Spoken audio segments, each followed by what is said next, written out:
Praise God. So last Sunday po, pinag-usapan po natin kung bakit may mga pangako o may mga blessings na hindi pa dumarating. At ang ating pong verse, Ezekiel 12:28, therefore tell them that this is what the Lord God says.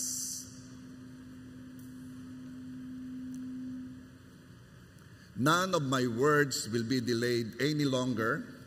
The message I speak will be fulfilled, declares the Lord God. So by God's grace po, ngayon pag-usapan ulit natin ang iba pang reason kung bakit nadidelay. Kaya ang title po nito ay Bakit Wala Pa? Part 2. So last Sunday, sinabi ko po sa inyo na pwedeng madelay ang kanyang salita dahil number 1, hinahadlangan ng kaaway ng demonyo. Kaya ito yung pinagpe-pray natin, ating nire-rebuke ang lahat ng gawa ng kaaway. At ang isa pang reason ay si Lord mismo ang intentionally dinidelay at ang purpose ay upang magtiwala pa tayo sa Kanya. Mahirap magtiwala mahirap i-exercise ang trust kapag nasa iyo na. Kaya ka nagtitiwala dahil wala pa. Okay? So ngayon, we will go to number 3. Bakit wala pa?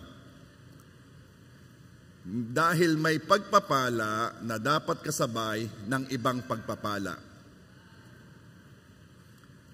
3 John 1 verse 2. Beloved, I wish above all things that thou mayest prosper and be in health, even as thy soul prosper.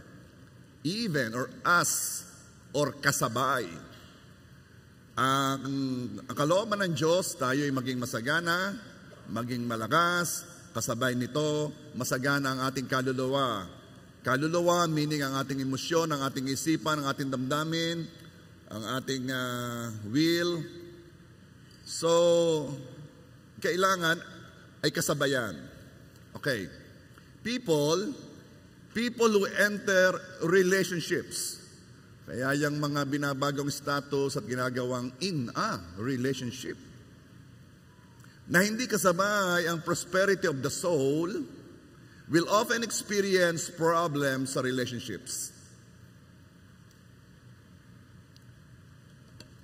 Kung single ka at hindi ka pa emotionally secured, dadalhin mo ang insecurities mo sa relationships mo. Kukuhanin mo sa karelasyon mo ang mga bagay na dapat ay kay Lord mo kuhanin. Kaya naman, ngayon pa lamang, dapat kilala mo na kung sino ka. Kunin mo ang identity mo bilang isang minamahal na anak ng Diyos at yun ay sapat na. Haharap tayo sa mundong itong very insecure kapag hindi mo alam kung sino ka. Simula nang tinanggap mo ang Panginoong Yesus bilang iyong Diyos, Panginoon at tagapagligtas, ikaw ay inangking anak ng Diyos. Hindi dahil sa ikay anak ng Diyos, dahil ikaw ay nakay Kristo. Si Kristo ang bugtong na anak ng Diyos. Dahil tinanggap mo si Kristo, ikaw man ay pumasok sa Kanya at ikaw ay naging anak ng Diyos. Hindi ka magiging anak ng Diyos sa pamamagitan ng iyong mabubuting gawa.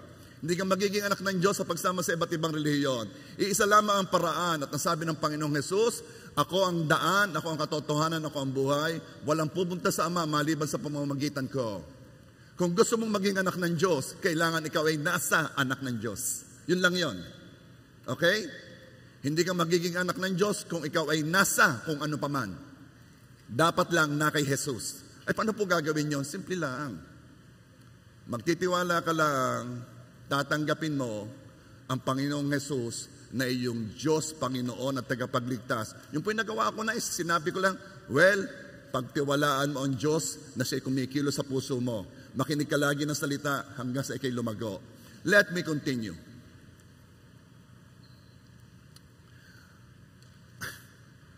Sa biyaya ng Diyos, ako'y malimit magkasal no? Kami ni Vice Mayor Tani nung una-una.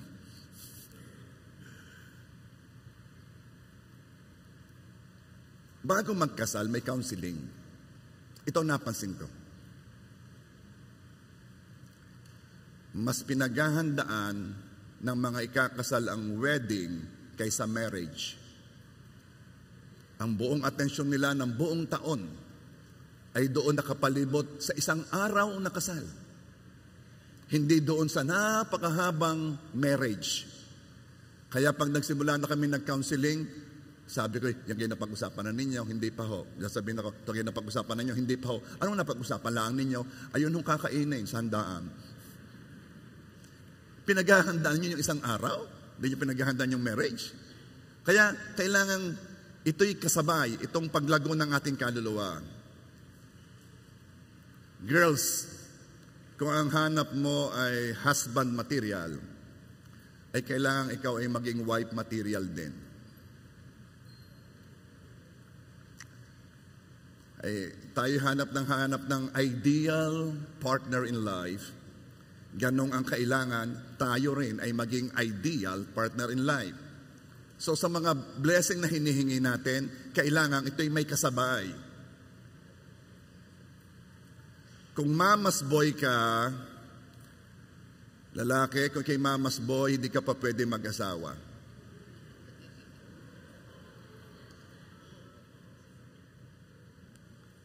Babae, kung ikaw ay dominating woman, hindi ka rin pwede mag-asawa. Closing prayer na. Kailangan may kasabay.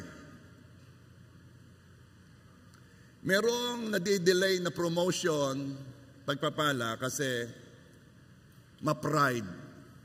Alam naman natin ang sabi ng Panginoon.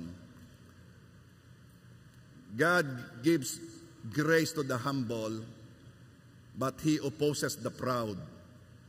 Kaya kung ikaw ay mataas pa, mayabang, proud, you put yourself in direct opposition sa Diyos. Paano ka ipopromote ng Diyos? I-oppose ka nga eh. Ibabagsak ka nga eh. Kaya, if you are waiting for promotion, God is waiting for your humility.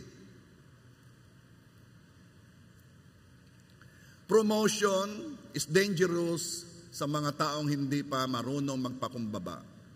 Kaya ang paalala ni Paul kay Timothy sa pagpili ng bibigyan ng posisyon, 1 Timothy 3 verse 6, he must not be a recent convert, or he may become conceited and fall under the same judgment as the devil.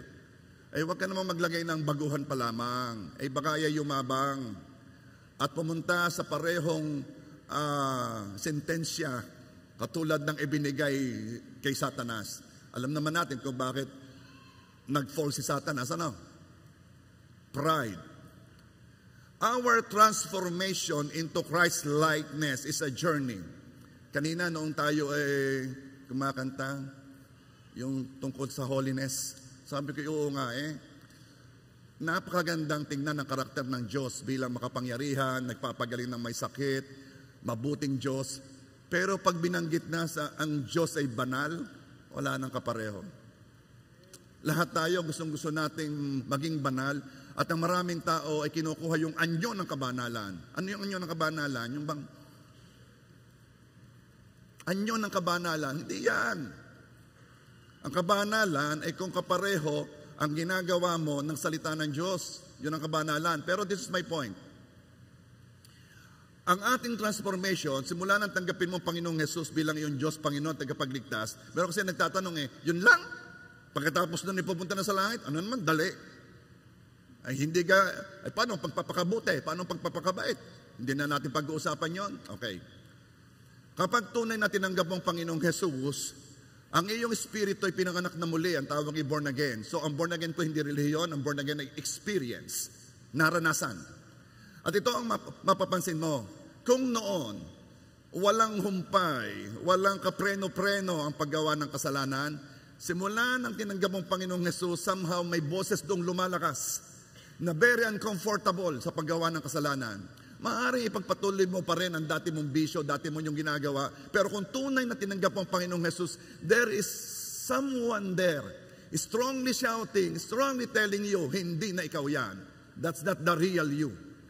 Now, our transformation into Christ-likeness Kasi habang dumadaan ang panahon, tayo nakakamukha ng Panginoong Yesus, habang nakikinig ng salita, binabago ang ating emosyon, damdamin, isipan, naririnig ang mind, habang dumadaan ang panahon, tayo nakakamukha ng Panginoong Yesus. Maaring hindi bigla, maaring matagal. Our transformation to Christ-likeness is a journey. Kaya maraming nagsasabi yung asawa, yan ang aking asawa yung nag-church na hindi pa naman nagbabago. Ay, huwag mo madaliin, hindi naman ganon. Of course, merong bigla ha, pero talagang ito'y journey. Now, ang pinag-uusapan natin dito, bakit delayed? Bakit wala pa? Ang ibig mo ba sabihin na, Pastor, babaguhin ko ang aking masasamang ugali tapos dadating na yung blessing? Okay. Hindi naman lahat na dapat ayusin sa ating ugali ay dapat munang ayusin bago dumating ang hinihintay. No. Pero ito, ang unang aayusin ni Lord sa iyong karakter, sa iyong ugali, ay yung karakter na naghihinder sa pinapagawa ni Lord sa iyo. Kanina nasabi ko, ang promotion comes with humility. Kung gusto kang i-promote ni Lord, ididil ni Lord ang kayabangan mo. Iahambol ka ni Lord. Bakit? Kasi yun ang mismong karakter na naghihinder para hindi mo magawa ang pinagagawa ni Lord. So yung ibang mga bagay, yun ididil din. Pero regarding sa pagtanggap ng blessing, ang ihihit ni Lord ay yung matinding bagay na yon na talagang humihinder sa gusto niyang gawin. At padalwa, yung karakter na kapag hindi na-deal, ay pwedeng makasakit sa iyo o sa ibang mga tao sa palibot mo. Yun lang muna. Halimbawa, magagalitin. Kaunting bagay ay taas agad ang boses. Agad diyan, nagmumumura. Yun munang ididil ni Lord sa iyo. Hindi, okay, huwag mong isipin na kailangan ikibanal na banal bago dumating ang blessing. No, merong mga bagay na sobrang makapaghinder ng ginagawa ni Lord at sobrang makapanakit sa iyo at sa ibang tao kung hindi madidil. Kaya yun muna ang aayusin ni Lord. Maraming mga blessing ang nadidelay dahil diyan. Dahil hindi kasabay yung mga dapat ay kasabay. Are you there? Okay. Maraming blessings sa ating hinihingi ay mabubuti, maayos. Akala ng iba, masama ho ba itong hinihiling ko? Hindi. Marami sa hinihingi natin ay mabuti. Ang problema ay ang puso ng humihingi. Ang puso ng tao ay napakamapanlinlang, deceitful. Alam mo ba, kahit ikaw, ay kayang linlangin ang sarili mo? Ito ang sabi ng Jeremiah 17 verse 9. The heart is deceitful above all things and beyond cure. Who can understand it? Ang ating puso ay napakamapanlinlang at talagang hindi na yang gagaling. Walang makakaunawa diyan. Kaya nung ikaw ay na-born again, noong tinanggap mo ang Panginoong Yesus, pinalta ng Diyos ang puso mo at inilagay ng Diyos ang puso niya. Those are the things that happened at the time of salvation, at the time na tinanggap ang Panginoong Yesus. Now, hindi ko malimutan isang taong ito na gusto niya magkaroon ng sasakyan. Talagang humihingi siya kay Lord ng sasakyan. Lord, pahingin sasakyan. Ang taong ito is after God's own heart. Gusto niyang maglingkod sa Panginoon, mapalapit sa Panginoon, at humihingi siya kay Lord ng sasakyan. After a period of time, siguro siya kapipilit, tumanggap din. Pero alam mo, yung sasakyan, hindi naging blessing sa kanya. Hindi siya nito dinala sa puntos na lalo pang mapapalapit kay Lord, lalo pang makakapaglingkod kay Lord. No. Sa halip, yung mga bagay na hindi niya alam ay nasa puso niya, hindi niya alam. Gusto maglingkod dito hindi niya alam ay dapat i-deal. Ay lumabas. May mga karakter tayo na hindi natin alam ay nandoon. O kung alaman natin, hindi natin nabibigyan ng pansin, nakala natin konti lang, na lumalabas kapag may dumating na pagpapala. Alam mo nangyari? Ba itong taong ito nan-chicks. May asawa na. Nan-chicks pa. Dalang sasakyan. So, naging blessing ba yung sasakyan? No. Pero walang problema yung sasakyan. Ang sasakyan mabuti. Ang sasakyan hindi yan masama at mabuti. Yan walang katangian yan. It's the heart of the person that receive it. So, what can we say about this? Malimit saka natin nakikita kung ano ang tayo ng puso natin kapag may mga nangyaring mga bagay na noon na hindi nating alam na naroon. Kaya listen to this. Kung wala pa si hinihingi, kung wala pa, it is because God is protecting you from yourself. Gusto kong mag-sink in. Kasi minsan minamadali natin Kaya sabi ko kanina, kailangan may kasabayan, may mga pagpapalang dapat may kasabay. At kung yan ay wala pa, it is because God is protecting you from yourself. Because you don't even know your heart. It's so deceitful. Akala mo okay na okay ka. Kaya alam mo, kapag ito'y naunawaan mo, pinakita ni Lord sa iyo, masasabi mo na lamang, salamat Lord sa hindi mo kaagad ibinigay.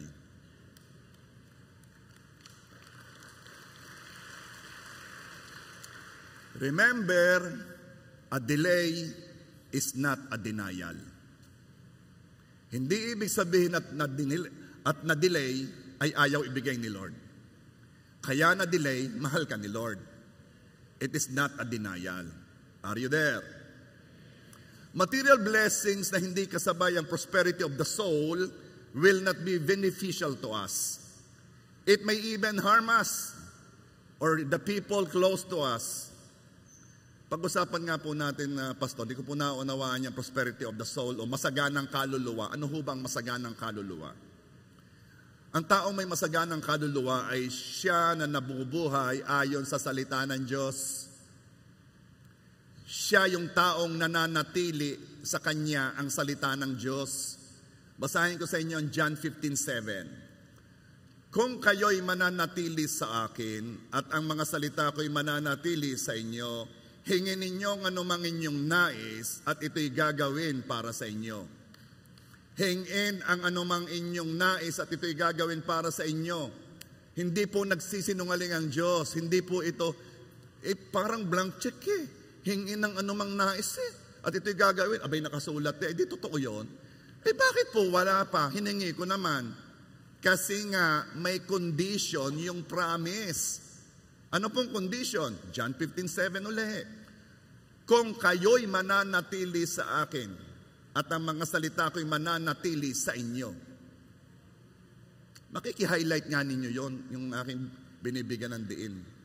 Kung kayo'y yan ang kondisyon. Ay nag-concentrate tayo doon sa hingin ninyong anumang inyong nais.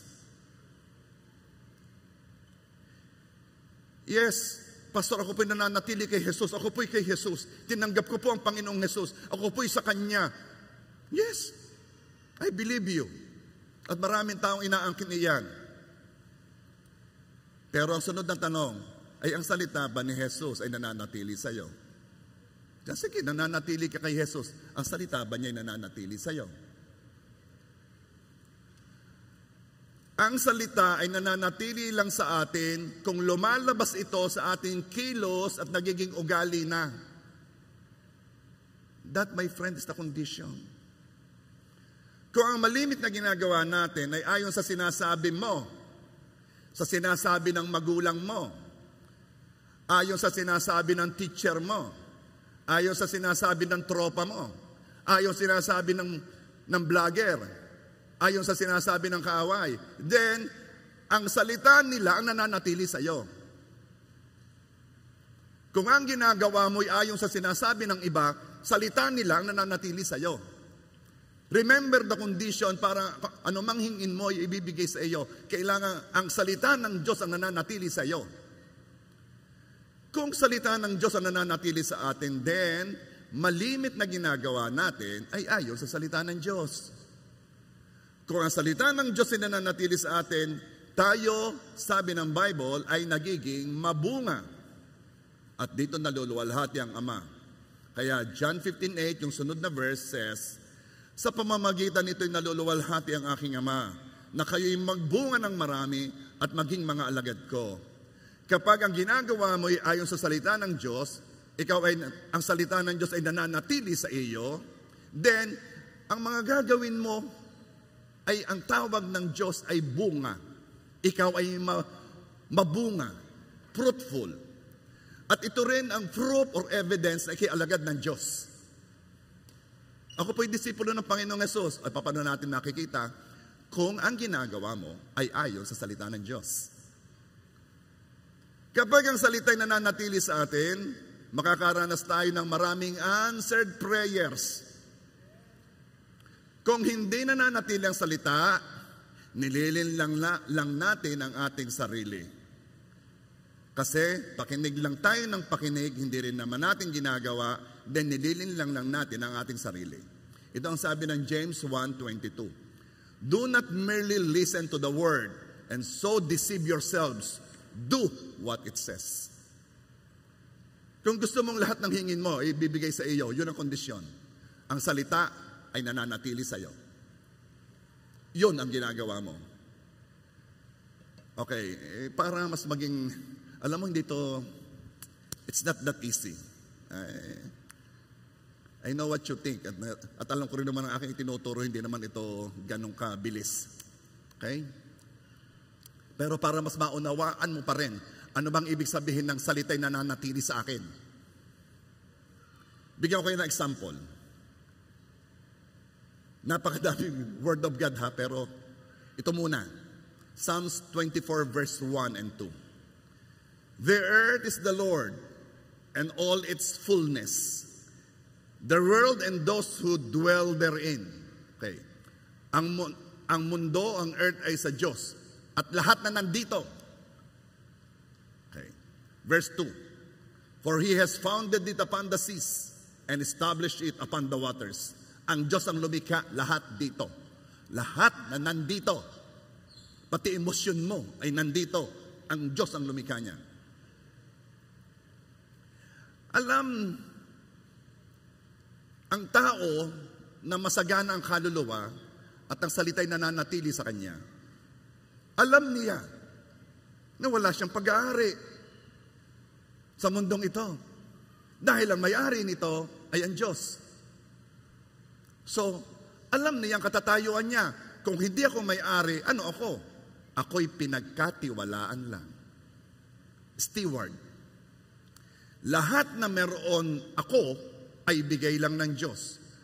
Ang aking talent, ang aking abilities, ang aking wealth, ang aking possession, ang aking panahon, ang aking relationships, ang aking family, everything ay ipinagkatiwala lang ng Diyos sa akin. Yan ang pag-unawa ng salita ng Diyos. Now, tingnan natin kung yung salita ng Diyos na yan ay nananatili sa atin. I told you a while ago, parang salita'y manatili, it means yun ang ginagawa mo. Lahat ng tinanggap natin ay Kanya at para sa Kanya. At hindi hinihintay ng Lord ay recognition lang. Marami kasing nagsasabi, Lord, ako'y iyo, lahat ng akin ay bigay mo. Yes, praise God, you recognize it, pero nangangalhati ka pa lang. Ang taong nananatili ang salita sa kanya ay talagang kumikilos ng lahat na meron siya ay sa Diyos. Ready na ipagamit sa Diyos ayon sa gusto ng Diyos. Do you know the purpose of anything or everything that we have? Sa perspective ng Diyos, ito yon. We should use everything He has given us to point others to God and to advance His kingdom. Sa pananaw ng Diyos, yan ang purpose ng lahat na binigay sa atin. Of course, yan naman para din tayo mapagpala, mabless, kumain, magkadamit. Alam na natin yon. Pero ito, sa pananaw ng Diyos, ito ang purpose ng lahat na pinagkatiwala sa atin. We should use everything He has given us para maituro ang mga tao sa Diyos at may advance ang paghahari ng Diyos sa lupa. Pag sinabing ma-advance ang paghahari ng Diyos, maraming mga tao ang ginagawa'y salita ng Diyos. Maraming mga tao ay kumikilos ayon sa kanyang salita. Are you there? Nakukuha ba ninyo? Okay.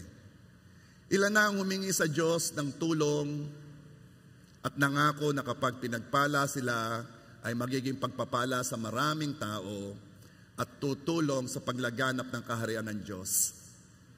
Lord, ibigay mo lang ito. Gagamitin ko ang aking posisyon, gagamitin ko ang aking kapangyarihan, gagamitin ko ang aking kayamanan, gagamitin ko ang aking kalakasan para maging pagpapala ako sa marami at para maitaguyod ko, may advance ko ang paghahari mo sa mundong ito. Maraming nangako. Pero noong dumating na si pagpapala, ay ang pinalaki niya, ay ang kanyang sariling kaharian. Let's buy this, let's build this, let's enlarge this, let's go there, let's widen our sphere of influence. At ang marami sa tinanggap ay naging pagpapala lang sa sarili. Oh.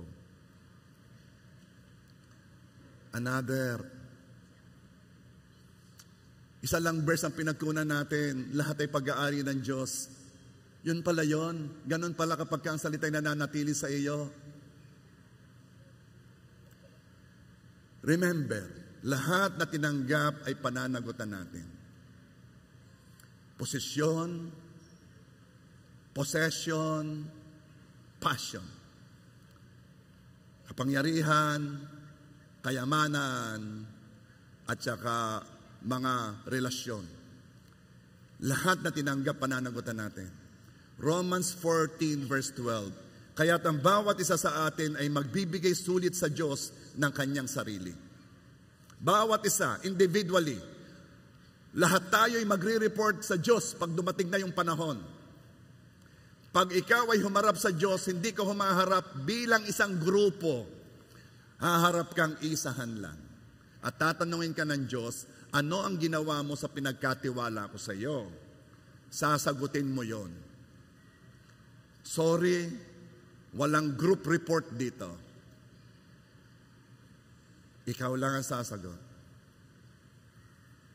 Kaya, makikita mo, marami sa atin humihingi, may hinihiling. Mayroong gustong mangyari, mayroong gustong maabot. Meron akong gustong sabihin sa inyo, salita ng Diyos, and I pray, ang salita'y manatili sa puso nyo. Pagdami ng hinihingi, pagdami ng pananagutan. Be careful sa iyong hinihingi dahil pananagutan mo yan. Kung ano man ang iyong gustong makamit, remember, hindi mo lang yan pananagutan sa mga taong umaasa sa iyo, pananagutan mo yan sa Diyos na nagbigay sa iyo.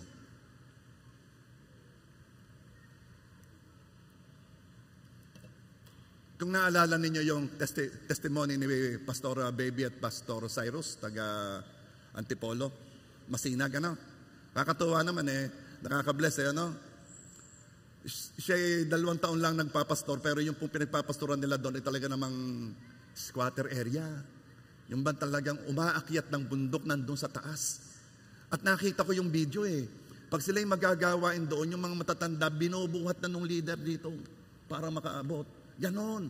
Ganon sila katindi para yung mga taong yon ay makarinig na salita ng Diyos. May pinadala ang Diyos. Si attorney. Medyo may edad na si attorney. At nakita nila, sabi, teka, mahirap yung inyong ginagawa ngayon. Ito muna ang unang ginawa. Binigyan niya ng kotse yung mag-asawa. Mahirap yan, wala kayong sasakyan. Ang layo na pinupuntahan nyo.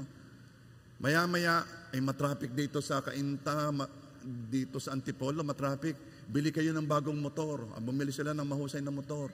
Nakita ni attorney na pumupunta sila ng Batangas, nabiyahe sila, na barkadahan. Mahirap yan. Binili ng van. Pagkatapos, nakita ni attorney yung katatayuan o mag-asawang pastor na talaga namang by faith lamang ang pagsunod.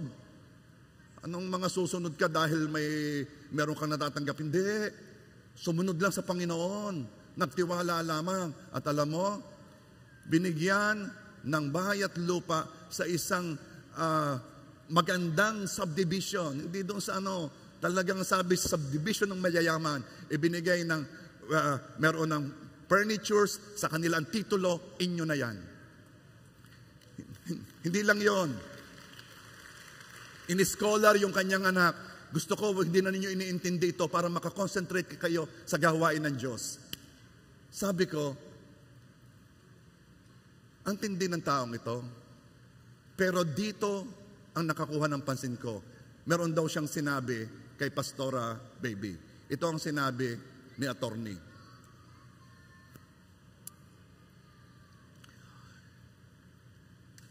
You only own what you have if you can give it away. If not, it owns you. Iyo lang ang anumang meron ka kung ito'y kaya mong ibigay. Kung hindi mo ito kayang ibigay, ikaw ang pag-aari ng kung anong meron ka. Sabi ko, akma sa salitang, the earth is the Lord's and the fullness thereof. Wala tayong pag-aari dito.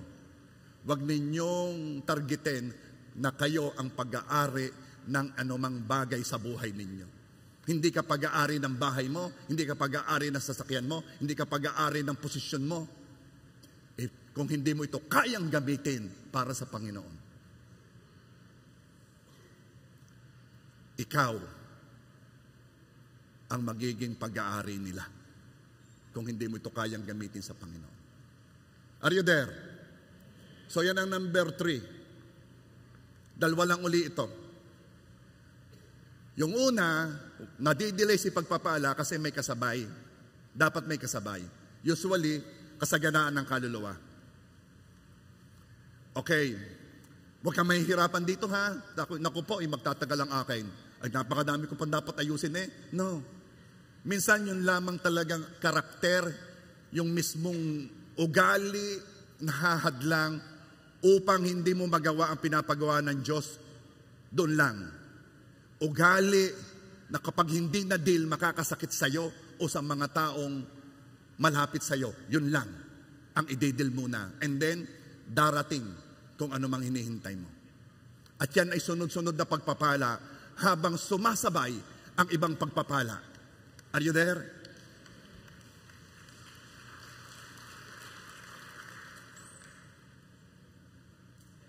So, targetin natin na pag humarap tayo sa Diyos, ay marinig natin ang Diyos na nagsasabi. Matthew 25:23, sinabi sa kanya ng Panginoon niya, magaling, mabuti at tapat na alipin, naging tapat ka sa kaunting bagay, pamamahalain kita sa maraming bagay. Pumasok ka sa kagalakan ng iyong Panginoon. Yan ang targetin mo.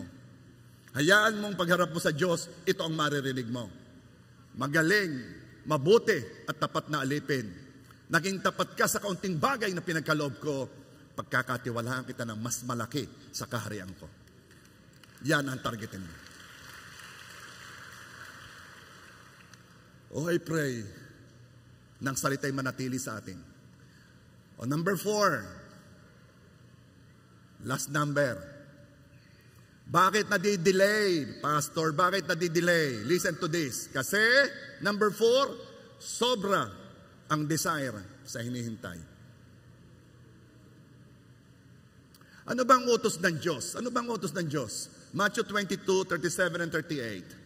At sinabi sa kanya, ibigin mo ang Panginoon mong Diyos ng buong puso mo, at ng buong kaluluwa mo, at ng buong pag-iisip mo. Ito ang dakila at unang utos. Lahat na ng utos ay nakapaloob dito. Ibigin ng Diyos.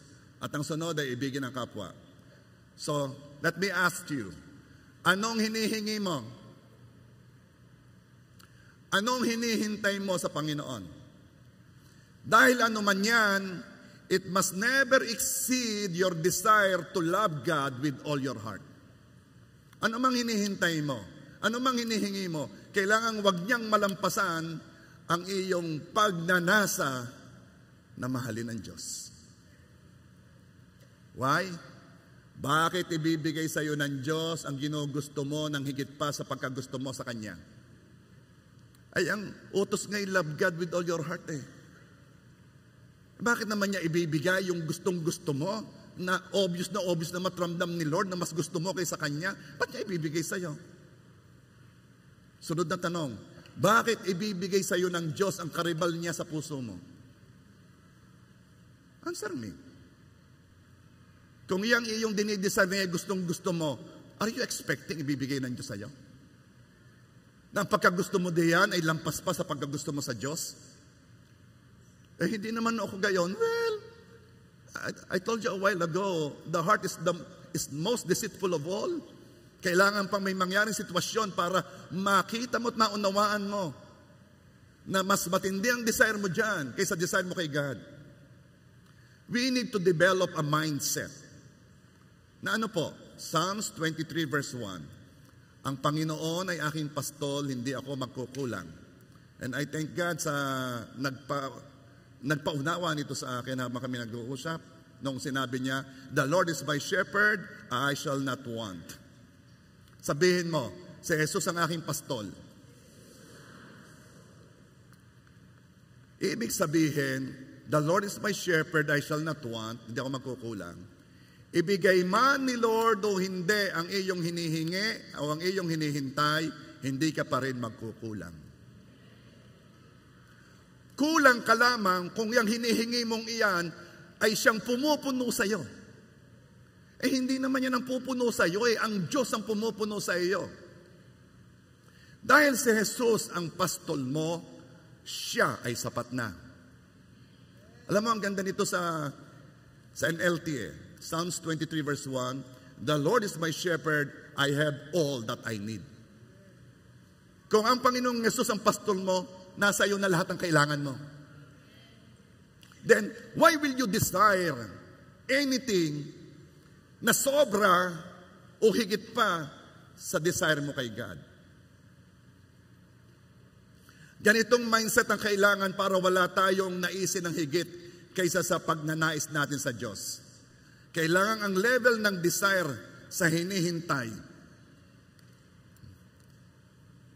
Ito kasi ang nagpapakita kung si Jesus ay sapat na o hindi Ito ang magpapakita kung Jesus is my shepherd, I shall not want. Okay. Bakit ba mas matindi ang desire natin sa ibang bagay kaysa pagnanasa nating makilala at mapalapit sa Diyos? Bakit? Bakit ang tindi ng pagnanasa natin sa kung ano paman compared sa pagnanasa mo kay God? Why is it na si God ay tuwing Sunday lang at yung gusto mo ay from Monday to Saturday? Dahil ang paniwala natin ay mas magpapasaya sa atin ang ating hinihingi anuman yon kaysa sa Diyos na siyang magbibigay. Kaya matindi ang desire natin sa ibang bagay kasi ang ating thinking mas magpapaligaya yon kaysa kay Lord. Then, i-decide mo ng gusto yon. Ayun ang magpapaligaya pala James 4 verse 3, kayo'y humihingi at hindi tumatanggap sapagkat humihingi kayo sa masamang dahilan upang gugulin ninyo ito sa inyong mga kalayawan. Masamang dahilan. Ano po ang mabuting dahilan? Ano ang tamang dahilan? Upang gugulin ninyo ano mang hinihingi ninyo sa gusto ng Diyos. Iyon ang tamang dahilan. Bakit? Kasi mas ninanasa mo ang Diyos kaysa sa diya sa ninanasa mong yan. Kaya hindi ka hihingi nang alam mo na in the first place ay ayaw ni God. Ba't kayo hihingi ng in the first place ay alam mong ayaw ni God kung mas gusto mo si God? At kahit ang hinihingi mo ay alam mong hindi naman ayaw ni God, hindi mo ito nanaisin ng lampas sa pagnanais mo kay God kasi mas gusto mo si God. So, let's talk about desire. Kailan ba nagiging sobra ang desire? Bakit nagiging sobra ang desire? Ito yon. Kailan? Kasi nga, the heart is deceitful Pero syempre, lumalabas yan kung sino talagang mas desire mo. Ito yon. Kapag ikaka-breakdown mo, ikaka-depress mo, Kapag hindi mo tinanggap o kapag nawala na, mas sobrang desire mo diyan kaysa kay God. May sasabihin ako sa iyo, hanggat ang Diyos ay nasa iyo at hindi ka naman niya iiwan o pababayaan, wala kang reason para ikaw ay ma-depress. Because Jesus is your shepherd, you shall not want. Jesus is your shepherd, you have everything.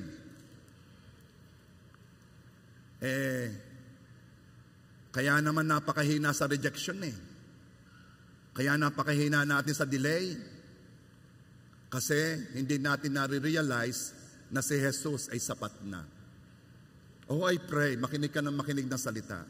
Hanggang sa maunawaan mo na mas napakalaking ganda ni Jesus kaysa diyan sa hinahanap mo at iyong hinahabol. May naalala ko, may nakausap ako nung Webes yata Sabi ko ay kumusta yung nililigawan mo? Ay lalaki Ay hindi ko na nililigawan? Ay meron ka nang nililigawan? May nililigawan ako, ano nangyari? Hindi ko na ulit nililigawan? At dalawa na, hindi mo, ay bakit? Ay ayaw ko sa akin Aba sabi ko, abay tama. Sabi ko, tama yun. Oy, bakit ka titigil doon Ay ayaw pala sa iyo Ay kakatuwa. Alam mo yung mga masaganang kaluluwa, yan ay malakas sa rejection. Kung ayaw mo, hindi ako ililipat. Ay bakit? Hindi ka kakulangan Puno ako kasi nasa akin ang Panginoong Hesus. Hindi ko iiyak na ikay wala. Pero kapag nung nawala na, ikaw di yan ay naglupagi na. Sino ka talagang hinahanap mo? Sino ka talagang pumupuno sa iyo? Dahil kung si Jesus ang pumupuno sa iyo, you are strong. You have everything that you need. The Lord is my shepherd, I shall not want. Ibigay at hindi, I shall not want. Because I have Jesus.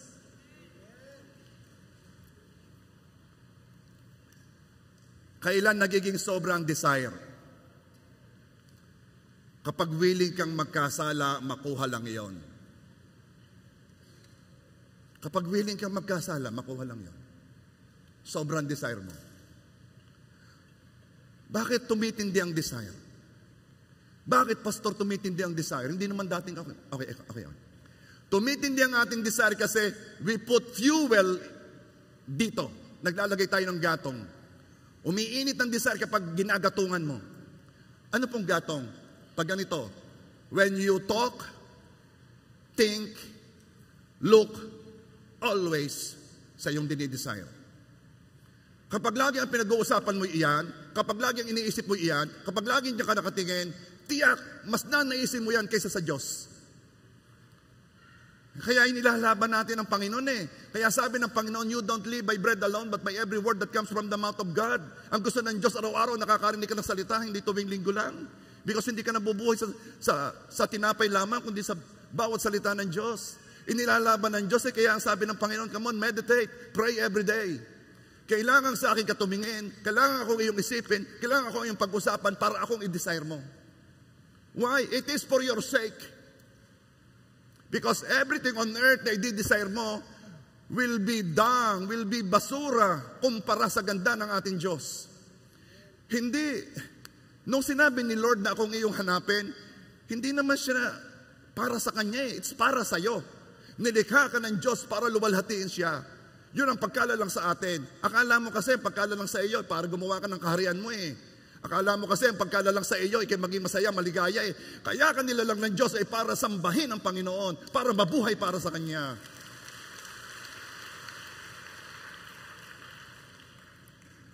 Ang tindi ng desire, magkaroon ng jowa, kasi ginagatungan mo pa Ano pong gatong?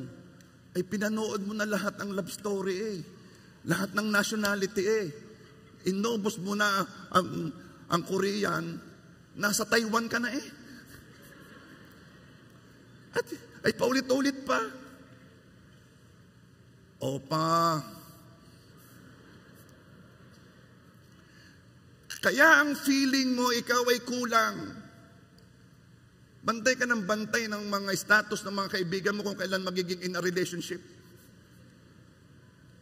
May nagsulat nga, in a relationship, tapos, oh, congratulations, practice lang. Lahat ng single dito, walang kulang sa'yo.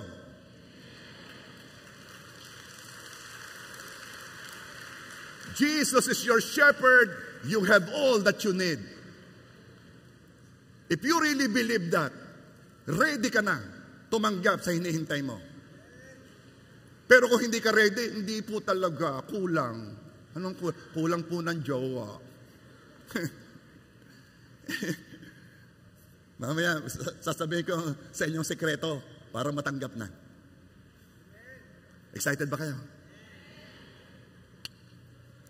Sabi mo sa katabi mo, huwag kang lalabas. Itatiming ko ito pag maraming naglalakad palabas naman. The more we think, the more we talk, the more we look sa hinihingi, the more nag-aalab ang pagkagusto natin sa anuman. Kaya lumalabas na si Lord ay hindi pa sapat. Meron po akong dinedicate na bahay eh. Pagkalaki-laki. Ano bang laki? Literally. Hindi ito symbolically. At hindi ako nagpapatawa. Literally. Yun lamang po ang bahay na dinedicate ko, binless ko, na ako'y humingal. Ay 3 naman floors, ay magaling ako ang floor, ay mga maliliit lang. Ay sa isang floor, ay pwede na mag-basketball eh. Lilipat ka pala.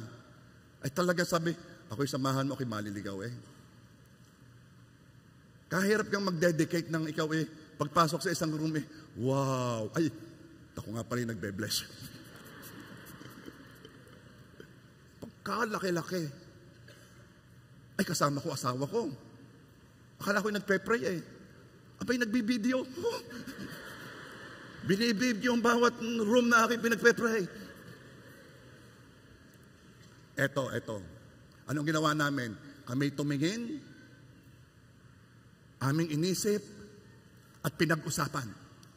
Eto ngayon, pag-uwi sa bahay, kinukulit na ako. Gustong ipabago ang kitchen, gustong ipabago ang pinta, na dati na may hindi ganon.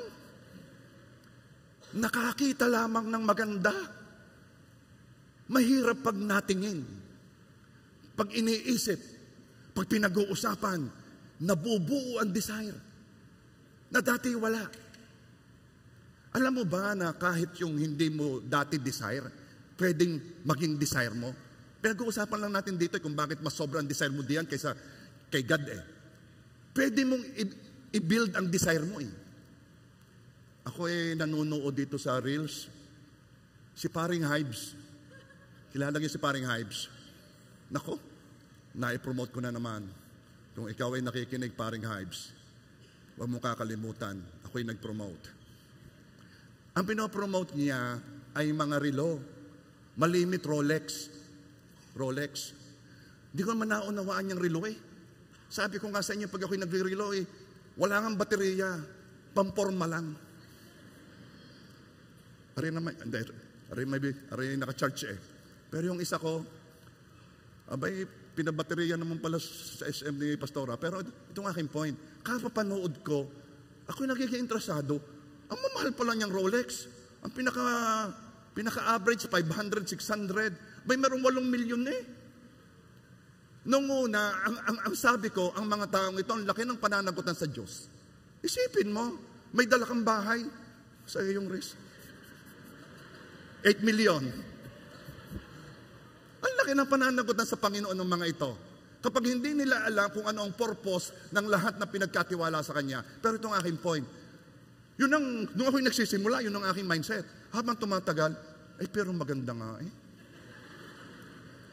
Naku, yung mga bezel, yung mga kulay, yung green, naku, yung mga natutunan, mga submariner daw ang sinasabi. Abay, ako'y natututo na. Abay, mamaya gusto ko na. Ay, ako'y walang hilig sa relo. Mamaya gusto ko na. Bakit ko nagustuhan? Kasi ako'y tumingin, Ako'y nag-isip at pinag-usapan namin ni paring Hives. Ay doon pag kumamay ay deal. Ay pinag-uusapan ni mga 2 bilyon, deal. Kamaya na. Sabi ko, ako'y pupunta doon. Kakamay lang ako Gusto ko lang maka-experience ng deal. So, ganun pala ang pag-build up ng desire. Kailangan kayo tumingin, isipin, pag-usapan. Ito ang problema, kaya ang tindi-tindi ng desire mo sa kung ano paman. Mga babae, bakit gustong-gusto ninyo ng bag na Louis Vuitton? At saka ano pa magandang bag ngayon? Hermes, bakit gusto? Tingin kayo ng tingin kay Jinky Pacquiao Tingin kayo ng tingin. Tinitingnan ninyo kung anong... Alam ba ninyo, yung bag, walang laman yun. Walang laman, masisira At yun ay may sariling cabinet. Hindi dinadapuan ng langaw. Ay tunay. Daig pang baby. What is my point here? Kaya naman magdi-desire ka Pag nakita mo kung gaano ka gusto ng iba, at bakit gustong-gusto nila, dapat gustuhin ko rin. That's why you are here. That's why I am laboring.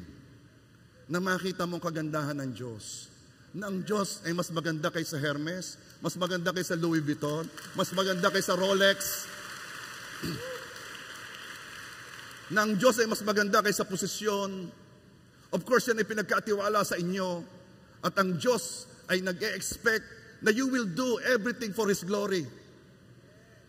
Na hindi ninyo ihinder ang pagkaalat ng salita ng Diyos sa inyong nasasakupan at kayo pa'y gagamitin para i-support at tulungan ng salita ay marami ang makakilala sa Diyos at makarinig ng salita. Alam ko hinihintay ninyo yung dapat gawin para... So, Pastor, aalisin ko na lang ba ang desires ko? Hindi na ko hihingi. Aalisin ko na lang yon sa gusto ko naman ng magkaroon din ng bracelet na puro ginto. Yung gang mabigat. No, inuutosan tayong humingi. Sabi nga, ask and you shall receive Kasi alam naman ni Lord na meron din naman tayong desire. Yun naman human. Okay?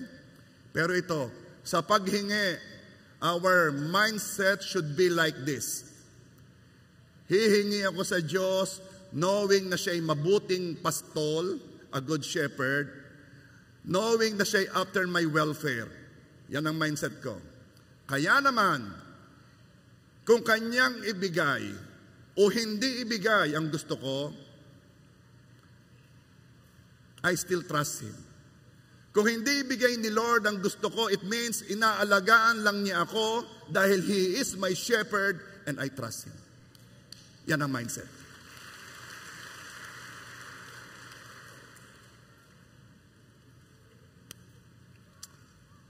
Ibigay mo man, Lord, o hindi, I trust you. Bakit? You are my shepherd, I shall not want. You lead me down in green pasture. You let me drink in still waters. Ang pagiging kontento doesn't mean na hindi mo na gustong pagpalain ka. No, hindi. It means masaya ka sa anumang katatayuan mo ngayon. And I'm telling you, hindi normal yun. Kahirap maging masaya sa katatayuan mo ngayon. Kahit pa i-romanticize ko at sabihin kong napakasarap ng simpleng buhay. Na tayo'y nasa isang bahay kubo. Na meron tayong tuyo at kanin. Sausaw, meron tayong kamote, sausaw sa bagoong. Ay tingnan ko, kapag dinala ko ikaw, doon sa bahay na akin dinedicate, na yung hayin ay grazing, at saka may pagkain, at saka tingnan natin kung sasabihin mo pa yan. What is my point here? Ang pagiging kontento ito. Yung saya mo nung ikaw ay nasa bahay kubo at nung ikaw ay nasa mansyon ay parehong nakasalalay sa iyong Diyos. Hindi ka masaya dahil kay nasa mansyon o hindi ka masaya dito dahil simpleng buhay. Masaya ka dahil ikaw ay nasa Panginoon. Kaya ikay kontento.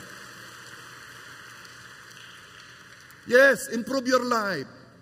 Yes, improve your standard of living. Okay yon. Pero saan man katatayuan ka, ay masaya ka dahil you have all that you need. The Lord is your shepherd, you shall not want.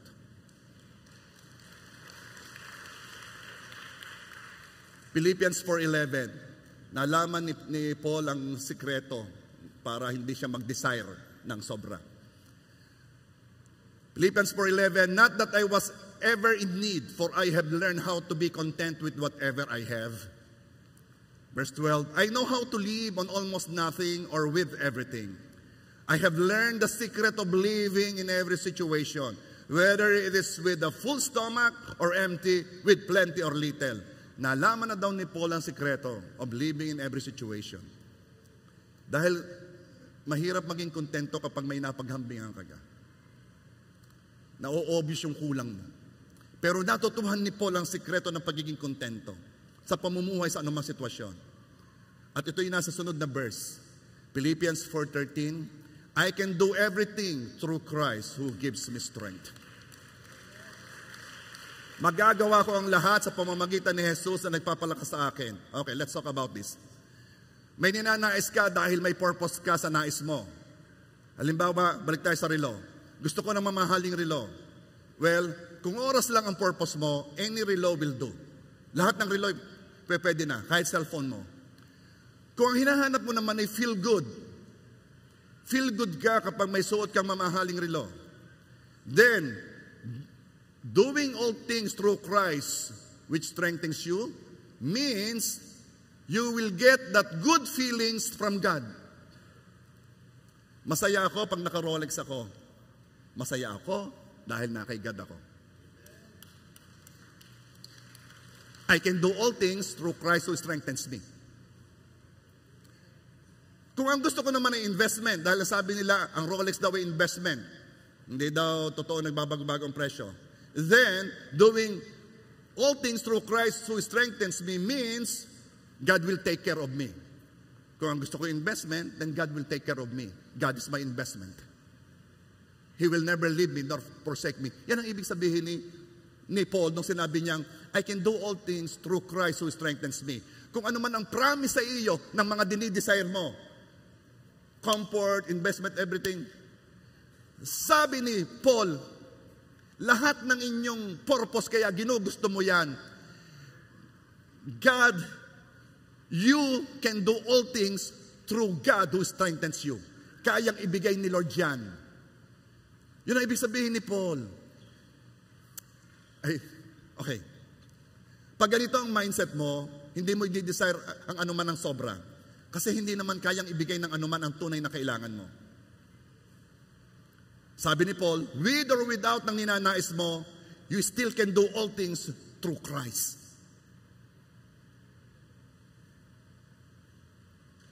Kung natutuhan na natin maging kontento, hindi natin gugustuhin ang anumang hinihintay natin ng lampas pa sa desire natin na makilala pa siya at mapalapit sa Kanya. Kung natutuhan na natin maging kontento, hindi mo na naisin yan. Ako meron akong hinihingi kay Lord. May hinihingi ako. Pero kontento ako kahit wala pa yung hinihingi ko.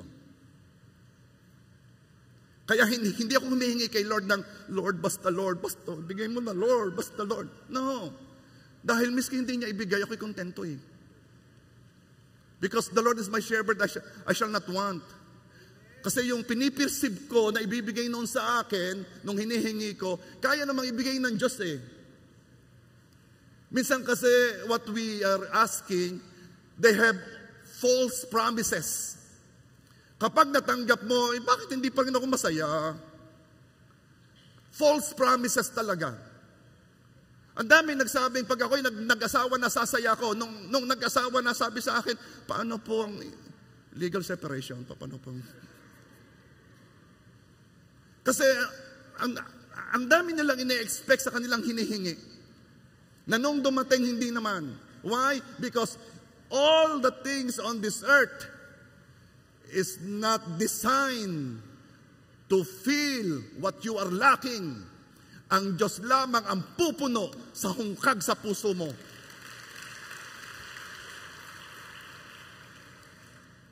So, eto na.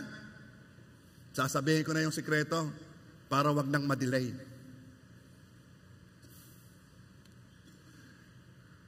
Yes, pwede kang humingi tulad ng paghingi ni Jesus.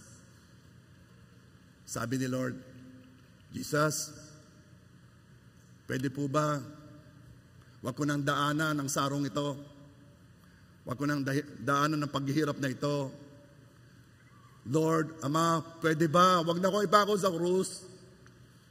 Alam ko yung suffering na aking haharapin. Pwede ba? Wag na. At siya ay nananalangin at siya ay nagpapawis ng dugo. Alam niya ang kanyang haharapin. For the first time, ang Ama hindi makakatingin sa kanya dahil ang kasalanan ng sanlibutan ay ilalagay sa katawan ni Kristo. Kilala mo sarili mo, alam mo may mga nagawa kang mali, alam mo ang papangit, ang dudumi, yung kasalanan yon ilalagay yun sa katawan ni Kristo. At sa halip na tayo ang parusahan dalhin sa impyerno, ang parusa ng Diyos ibubuhos kay Kristo. Kaya nung siya'y nakapako, merong sinabi ang Panginoong Hesus na hindi mo akalaing sasabihin niya, Ama, bakit mo ko pinabayaan? Yan po ang feeling kapag ang isang amay hindi makatingin sa kasalanan. Alam ni Jesus sa kanyang dadaanan. At sabi niya, pwede bang wag na? Kung may ibang paraan, pwede ba wag na? Pero alam ni Jesus, walang ibang paraan eh. Siya lamang ang walang kasalanan na pwedeng magbayad at magligtas sa mga taong makasalanan. Siya lang. Siya lang. At kung sino mang nagsasabing ito ang tagapagligtas, siya ang tagapagligtas, may sasabihin ako sa iyo, hindi kanya kayang iligtas dahil siya'y may kasalanan.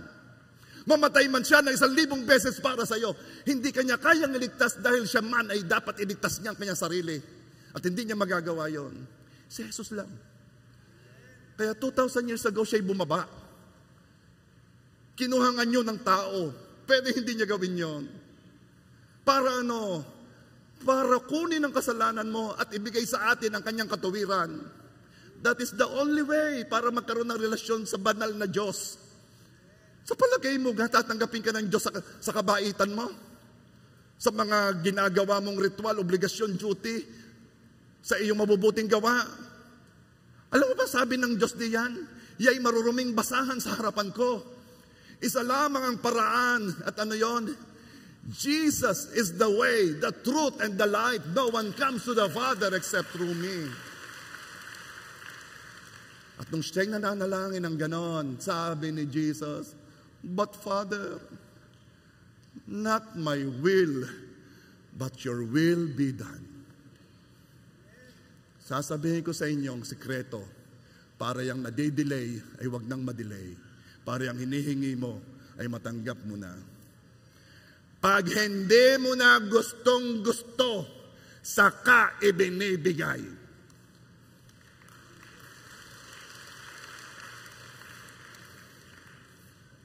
Pag hindi na gustong gusto, check your heart. Check your heart. Because I believe, kahit ikaw ay hindi mo alam, na gustong gusto mo, hindi ibibigay ng Diyos ang makakaribal niya sa puso mo.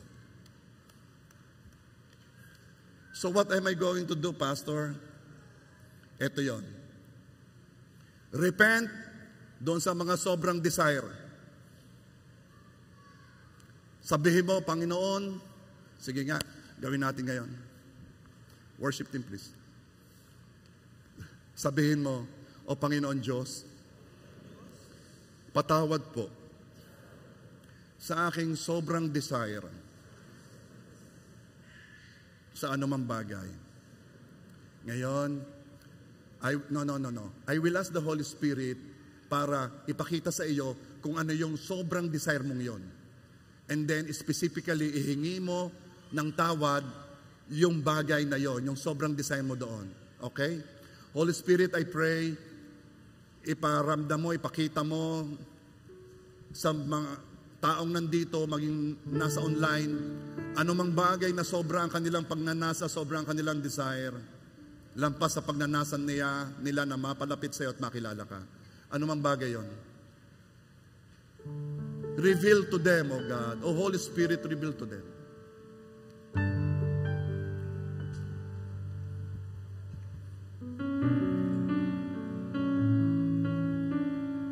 At habang nire-reveal ni Lord, it could be ang anak, ang desire na magkaroon ng ganito, kung ano man dinidesire mo na sobra, lampas sa pagnanasa mong mapalapit kay God, ihingi mo ng tawad. Sige, specific sabihin mo kay Lord. Ibulong mo sa Kanya, ihingi mo ng tawad yan. Sobrang desire kong magkaroon ng jowa, magkaasawa, sobrang desire kong magkaanak, sobrang desire ko na maingatan ng pamilya ko, sobrang desire ko sa hanap buhay, sa pera, sobrang desire ko sa kaibigan, sobrang desire ko sa asawa, kung ano man yan. At kung hindi ka sure, sabihin mo na rin. Ay baka nga eh.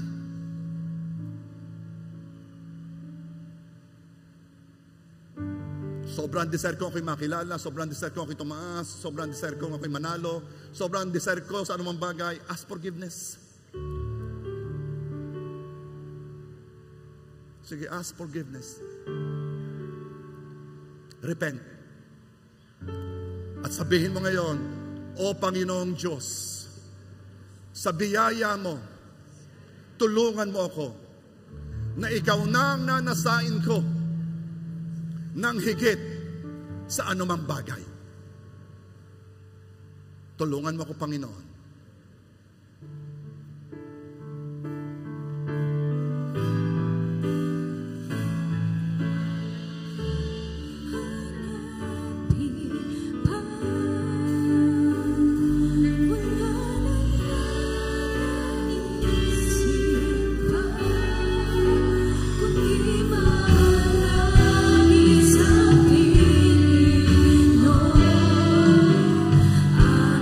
Ama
there might be delays. But we want to thank you for the delays. We know, Father God, na kaya may delay. It could be you're protecting us from ourselves.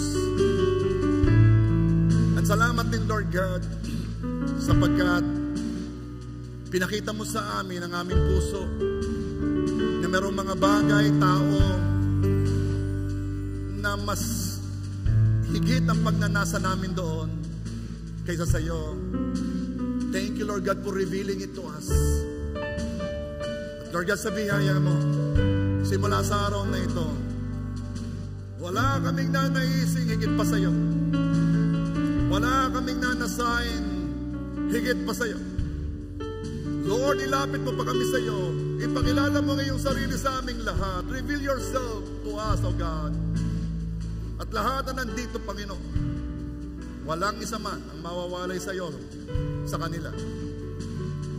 Pwede ba sabihin natin lahat, O aking Ama, patawad sa aking mga kasalanan. Pinagsisisihan ko ito. Panginoong Jesus, Ikaw ang aking Diyos. Ikaw ang Panginoon ko. Ikaw ang tagapagligtas ko. I want to know you more. Reveal yourself to me, O Jesus.